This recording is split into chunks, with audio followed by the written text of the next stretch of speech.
أفحسبتم أنما خلقناكم عبثا وأنكم إلينا لا ترجعون الله أكبر আল্লাহ পাক রব্বুল আলামিন দুনিয়ার মানুষদেরকে ডাকতে বলেন, দুনিয়ার মানুষেরা, আমি আল্লাহ পাক রব্বুল আলামিন তোমাদেরকে কি অনর্থক সৃষ্টি করেছি? আল্লাহ বলেন, না না, আমি আল্লাহ পাক রব্বুল আলামিন তোমাদেরকে অনর্থক সৃষ্টি করি নাই। জোরে কোন আল্লাহু আকবার। আল্লাহ পাক রব্বুল আলামিন বলেন, বান্দা, তোমাদেরকে কি জন্য আমি সৃষ্টি করলাম তোমরা কি তা জানো? আমার আল্লাহ পাক রব্বুল আলামিন অন্য এক আয়াতের মধ্যে বলেন, ওয়া মা খালাকতুল জিন্না ওয়াল ইনসা ইল্লা লিয়াবুদুন। আল্লাহু আকবার বলেন, মা খালাকতুল জিন্না ওয়াল ইনসা বাহা জুজ ইবাদত নিসতে মাকসুদ আয-যাহা। আল্লাহু আকবার বলেন। আল্লাহ পাক রব্বুল আলামিন বলেন, বান্দা,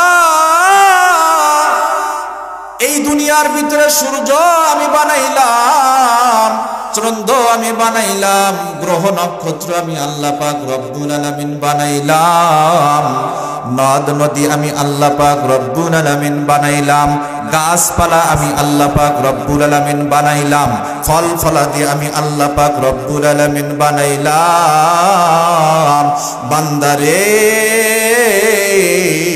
এগুলো সবগুলো আমি আল্লাহ পাক রব্বুল আলামিন তোমাদের গোলামার খেদমতের জন্য বানাইলাম। জোরে কন্যা সুবহানাল্লাহ।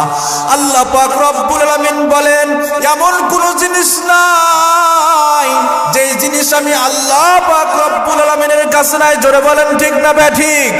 আল্লাহ বলেন, আমার কাছে এমন কোন জিনিস নাই যেই জিনিস আমার কাছে নাই, কিন্তু বান্দা, আমার কাছে একটা জিনিস নাই, সেই জিনিসটার নাম হলো ছোট হওয়া। জোরে বলেন সুবহানাল্লাহ। আল্লাহ বলেন, বান্দা,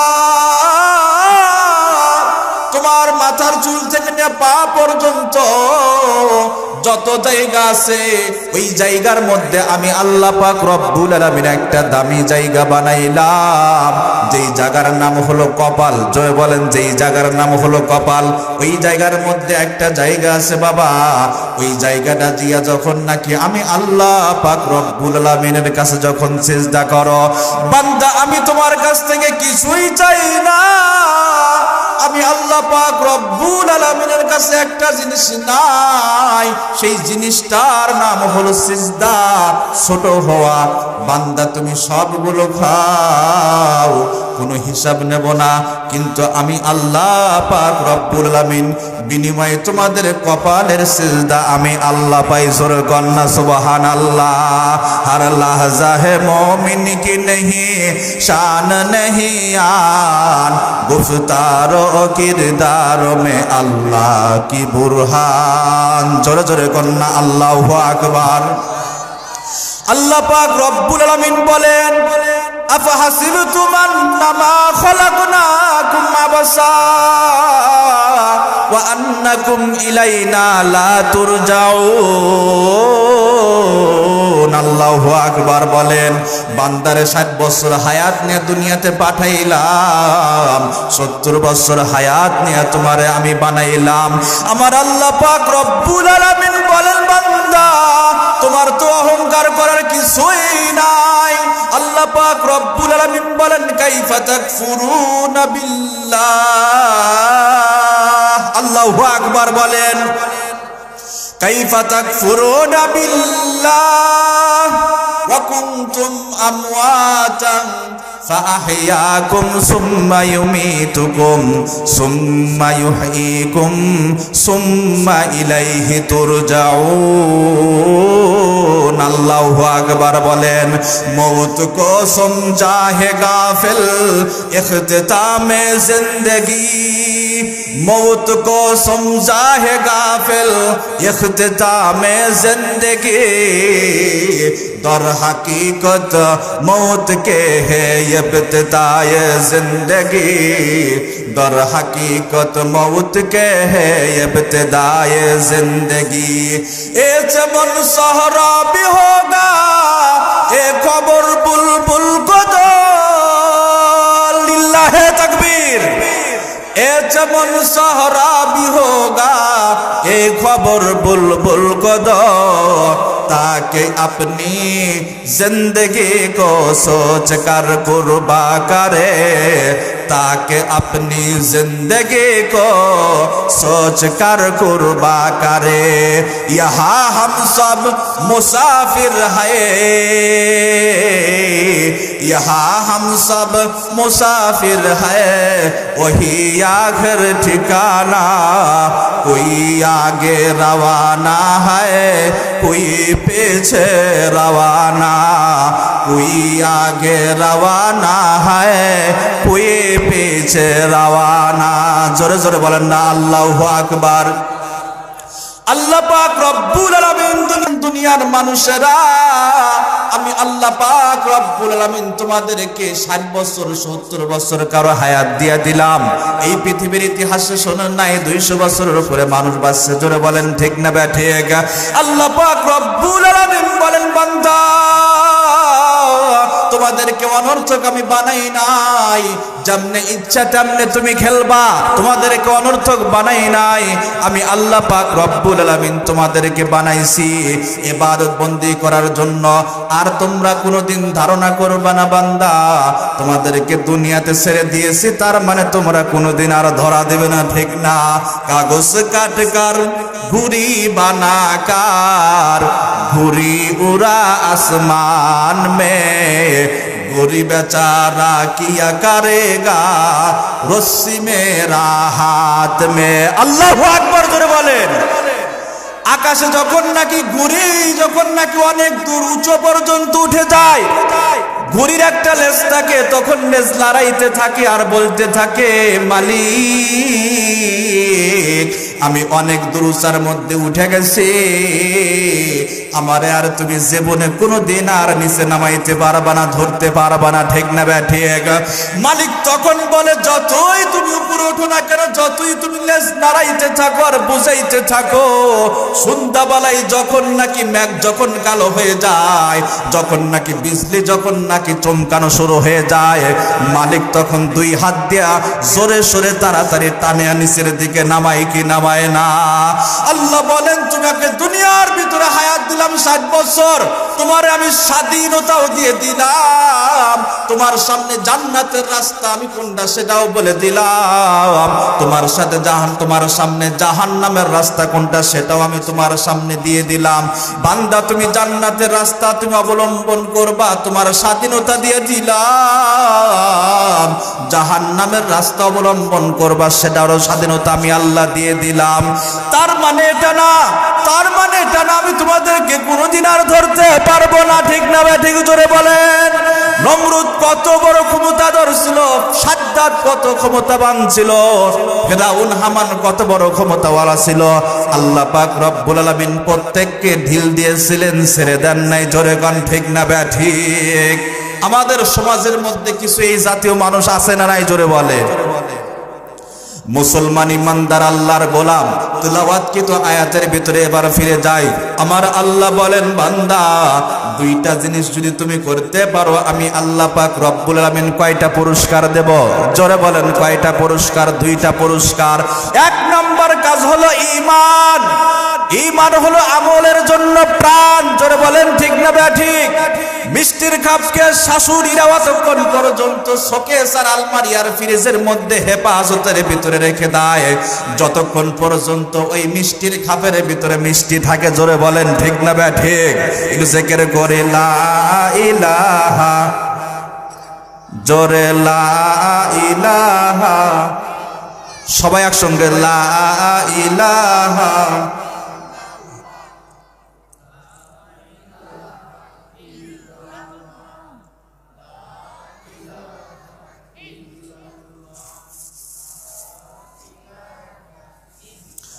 বারে বারে করম এবারে তো তোমার নাই আসল বাড়ি কবর তোমার, জেনে অমল জানো না। লা ইলাহা, জোরে লা ইলাহা, লা ইলাহা, লা ইলাহা ইল্লাল্লাহু মুহাম্মাদুর রাসূলুল্লাহ সাল্লাল্লাহু আলাইহি ওয়াসাল্লাম। মুআজ্জাজ হাজিরিন, আল্লাহ পাক রব্বুল আলামিন বলেন, এক নাম্বার কাজ হলো তোমাদের ঈমান। ঈমান হলো আমলের জন্য হলো দেহ এবং প্রাণ। যেই মানুষটার শরীরের ভিতরে দেহ আছে কিন্তু জান নাই, ওই মানুষটার নাম জানি কি বাবা, জোরে বলেন? ওই মানুষটার নাম হয়ে যায় লাশ। লাশ হলো একটা আরবি শব্দ, দুইটা শব্দের সমান নাই। লাশ ছিল হলো লাশাইয়া, তার মানে হলো তুমি এখন আর ডাক্তারও না, তুমি এখন ইঞ্জিনিয়ারও না, তোমার আর কোনো পদ প্রতিভার কোনো কাজে আসবে না। জোরে বলেন ঠিক না ঠিক? আল্লাহ পাক রব্বুল আলামিন বলেন, বান্দা এক নাম্বার কাজ তোমাদের দিলাম হলো ঈমান। ঈমানটা হলো আমলের জন্য প্রাণ। জোরে বলেন, ঈমানটা আমলের জন্য কি? প্রাণ। যেমন নাকি দেহের মধ্যে জান না থাকলে ওই দেহের কোনো দাম নাই, নদীর মধ্যে পানি না থাকলে ওই নদীর কোনো দাম নাই। জোরে বলেন ঠিক না ঠিক? মানুষের দেহ আছে কিন্তু মাথা নাই, ওই দেহের কোনো দাম নাই। জোরে বলেন ঠিক না ঠিক? আল্লাহ পাক রব্বুল আলামিন বলেন, বান্দা এক নাম্বার কাজ দিলাম হলো তোমাদেরকে একটা ফ্রেশ আর স্বচ্ছ ঈমান। এই ঈমানটা আমাদের নিয়ে আসতে হবে। যদি আমার ঈমান না থাকে তাহলে আমি আমার ব্যক্তিগত জীবনে যতই নাকি আমি জনদরদি হই না কেন, যতই আমি মানব সেবার কাজ করি না কেন, 4 পয়সার আমার আল্লাহর কাছে কোনো দাম হবে না। ঠিক না ঠিক? জোরে বলেন। আপনারা শুনেছেন ভারতের একজন মহিলা ছিল, তার নাম হলো মাদার তেরেসা। এই মাদার তেরেসা ব্যক্তিগত জীবনে ছিল অবিবাহিত, আর তার ধর্ম ছিল হলো খ্রিস্টান। এই মহিলা এমন কোনো কাজ নাই যে কাজটা সে করে নাই, এবং এই কাজটা করার জন্য সে জিন্দেগিতে কোনোদিন বিবাহও করে নাই। কিন্তু আপনাদের কাছে প্রশ্ন, ওই মহিলা পৃথিবীর ভিতরে সবচাইতে একটা পুরস্কার, যেই পুরস্কারের নাম হলো সবচাইতে বড় পুরস্কার, তার নাম হলো নোবেল প্রাইজ। জোরে বলেন নাম কি? Nobel prize. ওই মহিলাকে সেটাও দেওয়া হয়েছিল নোবেল প্রাইজ। কিন্তু মুসলমান বাবাজিরা বিবেক দিয়ে জবাব দিবেন, ঈমান না থাকার কারণে যতই মানুষের কাছে নোবেল প্রাইজ পায় না কেন, আমার আল্লাহর কাছে 4 পয়সার দাম আছে কি? আল্লাহর কাছে নাই। কেন নাই? তার ভিতরে ঈমান নাই। 2 নম্বর কাজ হলো আমল। শুধু ঈমান থাকলে কাজ হবে না, আমলও থাকতে হবে। আবার আমাদের যে ঈমান আছে তাও আবার নিবুনুবু ভাব। জোরে বলেন ঠিক না ঠিক? ঈমানের পরিচয় দিতে গিয়ে বলে, দরবারের নাম ভান্ডার শরীফ, হুরে নূরে করে তারিফ। ঠিক না ঠিক? জোরে বলে। আছে না এই জাতীয় মানুষ? দরবারের নাম ভান্ডার শরীফ, হুরে নূরে করে তারিফ, বাবা মাওলানা মাওলানা মাওলানা রে, এই দুনিয়ায় দিতে নাই রে তুলনা, দিন দুনিয়ার মালিক বাবা মাওলানা মাওলানা। ঠিক না ঠিক? জোরে বলেন। আউয়ালে আখের তুমি, জাহেরে বাতেন তুমি, কেহ বলে মুস্তাফা নবী, কেহ বলে হুবহু খোদা। নাউজুবিল্লাহ। জোরে বলে। দরবারের নাম দিছে হলো ভান্ডার শরীফ। আমাদের দরবারের নাম কি বলেন? মসজিদ না? কেউ বলে এই দরবারকে খানায়ে কাবা। খানায়ে কাবা তো হলো বাইতুল্লাহ শরীফে, মক্কাতে। কেউ বলে মদিনা শরীফ, এখানে কি মদিনা শরীফ? আবার সেই দরবারের পীরকে বলা হয় সে হলো মুস্তাফা। নাউজুবিল্লাহ। জোরে বলেন। আবার কেউ কেউ বলে মুস্তাফা না, তিনি একজন স্বয়ং আল্লাহ। জোরে বলেন নাউজুবিল্লাহ। এই সিজদা, এই মাথা যিনি বানাইছেন, পা যিনি সৃষ্টি করেছেন, একমাত্র সেই কপালটা পৃথিবীর অন্য কোনো জায়গায় নত হবে না। যদি নত হয় একমাত্র আসমান জমিনের খালেক মালিক আল্লাহর সামনে নত হবে। জোরে বলেন ঠিক না ঠিক? ছেলে দেওয়ার যোগ্যতা কে রাখে? জোরে বলেন। ছেলে দেওয়ার যোগ্যতা কে রাখেন? ভণ্ড পীর নাকি আল্লাহ? মাজার নাকি আল্লাহ? মাজারের ভিতর কোন হালতে আছে সে অলির তো মানে কোনো খবর নাই। আমরা কি কেউ বলতে পারবো সে জান্নাতি? তো তার কাছ থেকে আমরা কিভাবে কি চাই? আমাদের রসুলের কবর যার চাইতে আর সুন্দর হয় না, যার চাইতে শ্রেষ্ঠ মানুষ পৃথিবীতে নাই, তার তো মাজার নাই। আর আমরা আজকে কেউ মারা গেলে পরে তার জন্য মাজার করে ওটা কামাই করার ধান্দা, জোরে বলেন ঠিক না ভাই ঠিক? বোতল আর তেল বিক্রি করার জন্য ওরা ধান্দা করে, জোরে বলেন ঠিক না ভাই ঠিক? মুসলমান ইমানদার আল্লাহর গোলাম, ভালো করে শুনবেন, শুধু ঈমান থাকলে কাজ হবে না, তার সাথে আমল থাকতে হবে, জোরে বলেন ঠিক না ভাই ঠিক? আমাদের সমাজের মধ্যে ইমানদার আছে কিন্তু তাদের ভিতরে আমল নাই, জোরে বলেন ঠিক না ভাই ঠিক? আজকে পৃথিবীর ভিতরে প্রায় 150 কোটির উপরে মুসলমান, কিন্তু বিশ্বের মানচিত্রের দিকে তাকান, যেদিকে তাকান সেদিকে শুধু মুসলমানরাই নির্যাতিত, নিষ্পেষিত, মার খাচ্ছে, জোরে বলেন ঠিক না ভাই ঠিক? আজকে মুসলমানদের মার খাওয়ার পিছনে, লজ্জিত হওয়ার পিছনে সবচেয়ে বড় একটা কারণ হলো, সেটা হলো মুসলমান আজকে কোরআন এবং সুন্নাতকে ছেড়ে দিয়েছে, জোরে বলেন ঠিক না ভাই ঠিক? আজকে মুসলমানদের ঘরের ভিতরে 10টা ইউনিট হয়, 10টা রুম হয়, সেই 10টা রুমের ভিতরে প্রতিটি রুমের ভিতরে টেলিভিশনের জায়গা হয়। আজকে মুসলমানদের জন্য ঘৃণিত লজ্জার বিষয়, সেই মুসলমানদের ঘরের ভিতরে কোরআন শরীফ খুঁজে পাওয়া যায় না, জোরে বলেন ঠিক না ভাই ঠিক? আজকে যখন নাকি কোনো বাসায় যখন নাকি মানুষ মারা যায়, মানুষ মারা যাওয়ার পরে যখন কোরআন শরীফ তালাশ করা হয়, ওই যে মসজিদে যান, মসজিদ থেকে নিয়ে আসেন, মাদ্রাসায় যান, মাদ্রাসার থেকে নিয়ে আসেন। আর যদি ঘরেও যদি একটা থাকে তো ওইটার মধ্যে আপনার এমন মানে তেলা পোকা রুই পোকা হাঁকছে, যেটার কারণে দেখা যায় যে ওইটা পড়াই সম্ভব না, জোরে বলেন ঠিক না ভাই ঠিক? অনেক দিন আগে কথায় কথায় মনে পড়ে, পত্রিকার ভিতরে একটা কলাম পড়েছিলাম, এক মুসলমান যুবকের সাথে এক খ্রিস্টান যুবকের বন্ধুত্ব। হঠাৎ করে একদিন মুসলমান এই যুবক খ্রিস্টান এই যুবককে, বন্ধুকে একখানা মুসলমানদের ধর্মীয় গ্রন্থ কোরআন শরীফ, ইংলিশে অনুবাদিত কোরআন শরীফ, সেটা তাকে গিফট করলো। মুসলমান ইমানদার আল্লাহর গোলাম, ভালো করে কান লাগায় শুনবেন, মুসলমান বন্ধু খ্রিস্টান বন্ধুকে কোরআন শরীফটা গিফট করার পরে বলল, বন্ধু আমাদের এইটা ধর্মীয় গ্রন্থ, এটা একটু তুমি শুরু থেকে শেষ পর্যন্ত একটু পড়ে দেখো। খ্রিস্টান বন্ধু মুসলমান বন্ধুর কাছ থেকে গিফট পাওয়ার পরে গুরুত্বর সাথে একদম সূরা ফাতিহার আলিফ থেকে শুরু করে সূরা নাস পর্যন্ত যখন দীর্ঘদিন অধ্যয়ন করে যখন নাকি শেষ করলেন, হঠাৎ করে একদিন ওই মুসলমান যুবকের কাছে ওই খ্রিস্টান বন্ধু ওই মুসলমানদের ধর্মীয় গ্রন্থ আল কোরআনকে সাথে নিয়ে আসলেন। নিয়ে আসার পরে কথা আদান প্রদান করার পরে বললেন, বন্ধু তোমাদের এই যে ধর্মীয় গ্রন্থ বহুত দিন আগে তুমি আমাকে গিফট করেছিলে, মনে আছে নি? মুসলমান বন্ধু বলে, হ্যাঁ হ্যাঁ, তোমার যে আমি একটা কোরআন শরীফ ইংলিশে অনুবাদিত তোমাকে গিফট করেছিলাম, মনে আছে আমার। ওই খ্রিস্টান বন্ধু এবার তখন মুসলমান বন্ধুকে বলে, বন্ধু তোমাদের ধর্মীয় গ্রন্থ এত মজার, এত মজার, আমি শুরু থেকে শেষ পর্যন্ত পড়েছি, শুধু রিডিং পড়ি নাই, আমি ওইটার অর্থ সহকারেও পড়েছি। এত মজা লেগেছে, এত মজা লেগেছে, তোমাদের দ্বিতীয় ভলিউমটা আমার কাছে দাও তো একটু। বলেন তো, মুসলমানদের ধর্মীয় গ্রন্থ আল কোরআন 30 পারার কর ভলিউম হয়? এক ভলিউম হয়, 2 খণ্ড, দ্বিতীয় কোনো খণ্ড নাই। কিন্তু এই খ্রিস্টান বন্ধু বলে, মুসলমান বন্ধু তোমাদের এই দ্বিতীয় ভলিউমটা আমি একটু পড়তে চাই। মুসলমান বন্ধু এবার তখন বলতেছে, বন্ধু আমাদের ধর্মীয় গ্রন্থর কোনো দ্বিতীয় কোনো ভলিউম হয় না, জোরে বলেন ঠিক না বা ঠিক? মুসলমান বন্ধু এবার খ্রিস্টান বন্ধুকে বলে, বন্ধু তুমি যে আমাদের দ্বিতীয় খণ্ড চাইলা, তার কারণটা একটু বলো।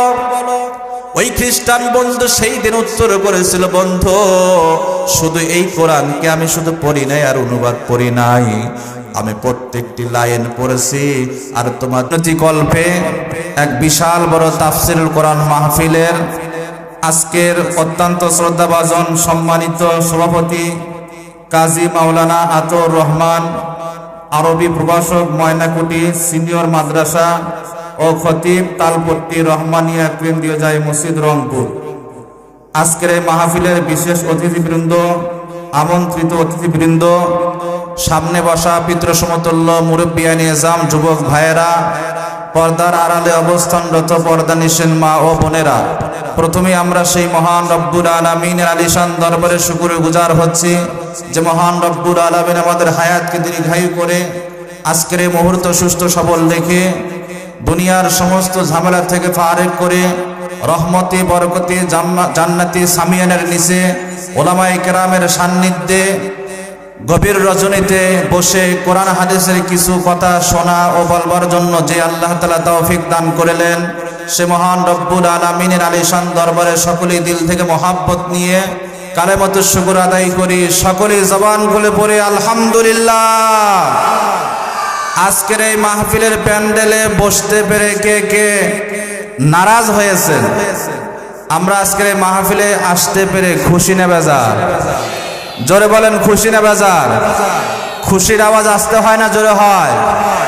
তো মালিকের শুকরের আওয়াজটুকু আরেকবার জোরে বলে, আবারও বলে আলহামদুলিল্লাহ। দরুদ ও সালাম বর্ষিত হোক বিশ্ব মানবতার মুক্তির সনদ সাইয়্যিদুল আম্বিয়া সাইয়্যিদুল মুরসালিন শাফিউল মুজনিবিন, যে নবীর তরিকা ও আদর্শের মধ্যে মানব জাতির ইহকালীন শান্তি ও পরকালীন মুক্তি, সেই নবীর প্রতি ভক্তিভরা দরুদ প্রেরণ করে সকলেই পড়ে নিই সাল্লাল্লাহু আলাইহি ওয়াসাল্লাম। মুআজ্জাজ হাজিরিন, আজকে আপনাদের মাহফিলের ডেট কয় তারিখে ছিল বলেন দেখে? যে তো ইংরেজি মাস হিসেবে আজকে কি আর 15 তারিখ আছে? জি, তো 12টার পরে তো 16 তারিখ পড়ে গেছে। আমরা যদি আজকে মাহফিল না করি তা বাকি কেউ কিছু বলতে পারবেন না।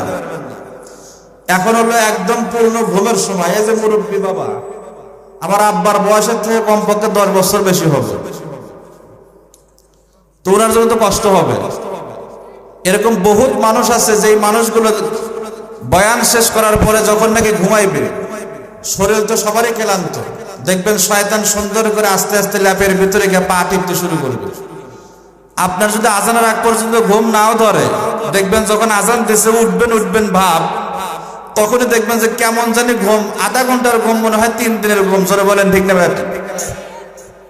এ কারণে আপনারা যতই বলেন কোরআন হাদিসের মাহফিল কোরআন হাদিসের নিয়ম অনুযায়ী চলবে। জোরে বলেন ঠিক না ভাই? ঠিক। আবেগ দিয়ে ইসলাম চলে না। জোরে বলেন ঠিক না ভাই? ঠিক। এ কারণেই অল্প সময় কথা হবে। আপনারা কি আওয়াজ শুনতে আসছেন না আওয়াজ শুনতে আসছেন? আপনাদের এই মানে বক্সের আওয়াজটা কেমন ড্রাপ ড্রাপ করছে, মনে হয় মাইকের আওয়াজটা হলে ভালো হইতো, মনে হয় কানে খুব লাগতেছে। আপনাদের কষ্ট হচ্ছে নাকি?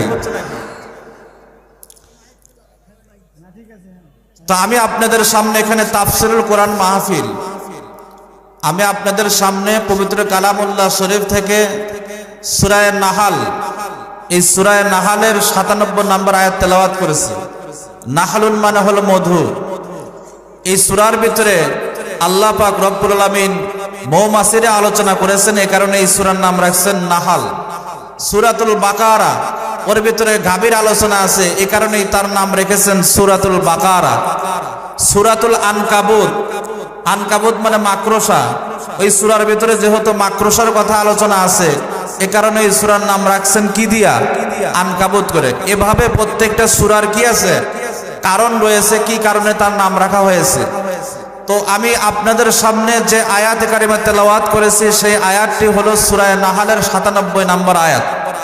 এই আয়াতের মধ্যে আল্লাহ রাব্বুল আলামিন তামাম পৃথিবীর মানুষদেরকে জানিয়ে দিচ্ছেন যে হে দুনিয়ার মানুষেরা, তোমরা যদি 2টি কাজ করতে পারো, তোমরা বান্দা হিসেবে তোমাদের মতো করে করবে, আমি আল্লাহ রাব্বুল আলামিন আমার শান মান হিসেবে আমি আল্লাহ পাক রব্বুল আলামিন তোমাদেরকে বড় বড় 2টা পুরস্কার দান করব। জোরে কন্না সুবহানাল্লাহ। কয়টি কাজের বিনিময়ে কয়টি পুরস্কার? 2টি কাজের বিনিময়ে 2টি পুরস্কার। আপনাদের ওখানে বসেছিলাম, এখানেই মাহফিলের আওয়াজ হচ্ছে, কিন্তু কি বলতেছে ওয়াজের ভিতরে কিছু শোনা যাচ্ছে না, বোঝাও যাচ্ছে না।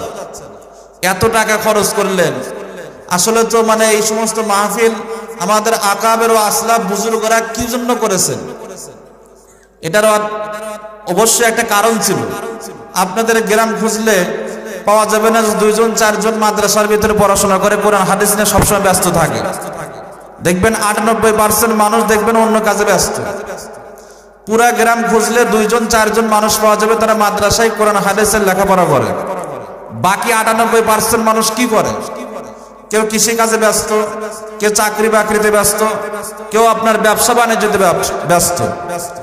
তো এই বিশাল একটা জামাত যাতে কোরআন হাদিস, আখিরাত, কবর, মিজান, ফুলসিরাত এগুলো যাতে ভুলে না যায়, আল্লাহকে যাতে ভুলে না যায়, এজন্য আকাবের ও আসলাফরা তারা একটা বয়ানের তরজ এবং তরিকা এটা অবলম্বন করেছিলেন, ব্যবস্থা করেছিলেন, যাতে করে কৃষক ভাইরাও কাজ কাম বাদ দিয়ে কিছু সময় হলে দিনে কিছু মুজাকারা শুনতে পায়, ব্যবসায়ী ভাইরাও কিছু শুনতে পায়, চাকরিজীবী ভাইরাও শুনতে পায়।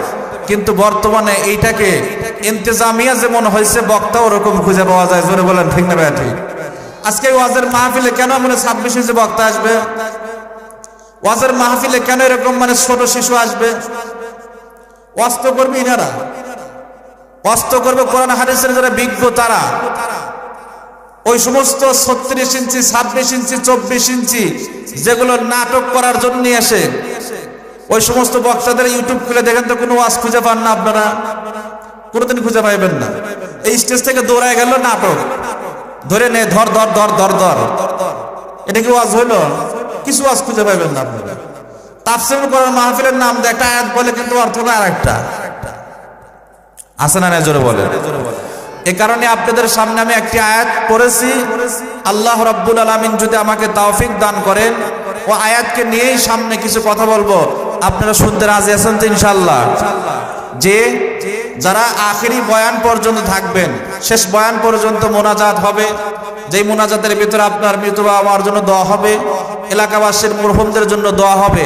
আমরা সকলেই থাকবো তো ইনশাআল্লাহ? হাত উঠান। যারা আখেরি ওয়াক্ত পর্যন্ত থাকবেন তাদের জন্য আমি দোয়া করলাম এই গভীর রজনীতে। আল্লাহ, যারা বয়ানের শেষ পর্যন্ত কোরআন হাদিসের তাফসীর শুনবে, আল্লাহ তুমি তাদেরকে মক্কা মদিনা না দেখায়া কবরে ডাক দিও না। জোরে কোন আমিন। আল্লাহ তুমি তাদের দেহের ভিতরে, শরীরের ভিতরে ইহরামের কাপড় না উঠাইয়া কাফনের কাপড় পরায় না। জোরে কোন আমিন। আল্লাহুম্মা আমিন। আল্লাহ রাব্বুল আলামিন আমাদেরকে দুনিয়াতে সৃষ্টি করেছেন অনর্থক না কোনো কারণে সৃষ্টি করেছেন? বলেন, জোরে বলেন। অনর্থক না কোনো কারণে সৃষ্টি করেছেন? এই পৃথিবীতে কোনো মানুষ যার ভিতরে কোনো জ্ঞান নাই মানুষ মনে করে, সে ব্যক্তিও কোনো একটা কাজ করবে, সেই কাজের মধ্যে কোনো না কোনো একটা উদ্দেশ্য থাকে।